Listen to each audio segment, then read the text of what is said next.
husband, Sergei, were on their carriage to their palace in Moscow when they arrived at the gate, and she managed to get off the carriage, but her husband was still on it.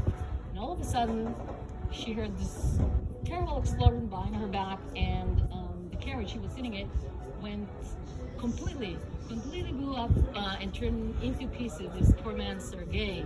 This was the first big strike of the communists, which we know that in about 10 years from now, they're going to have a great revolution, right? But this man died in 1905 in order to make sure that the Tsar will not have any heir, right? At least not him.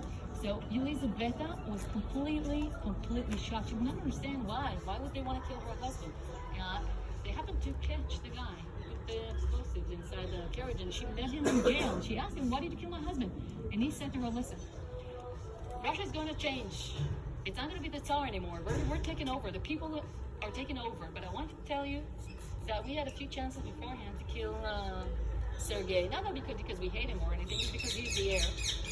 But we didn't kill him because you were with him. We didn't want to kill you." She was so shocked with the whole situation. She took it very hard. They didn't have children, so she was all alone, and she became a nun. She got lucky.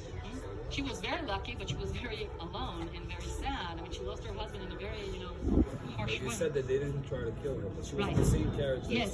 So she was lucky to survive, but mentally she was completely destroyed. She became a nun, and she actually stayed. She joined a monastery, and that was her next years in that monastery. In 1918, when the revolution started, I don't know if you guys remember, the Russians, the communists, they caught the entire family of the Tsar and killed them all. There's a story about maybe there's a little girl, Anastasia, we're not even sure. They didn't know what to do with Elizaveta. I mean, on one hand, she was married to, she's part of the family. On the other hand, she was really great. They really liked her. So they were arguing, and at the end, it was the extremist who won, who said, "We're going to kill her." But then the agreement was that she was going to be the only person in the family who's going to get a last request before she is dead. What was her request? To be buried in Jerusalem. To be buried in Jerusalem. Not the father. And they killed her, like all the others. No, but the thing is, даже Her body was put in a coffin and was sent to Jerusalem. I want to remind you that this is we're in the middle of a war, right? This is in the middle of the First World War. Her coffin went all around the world through Japan.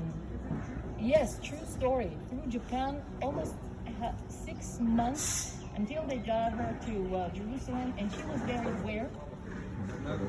Mount of Olives. Where? On Mount of Olives? Mary Magdalena.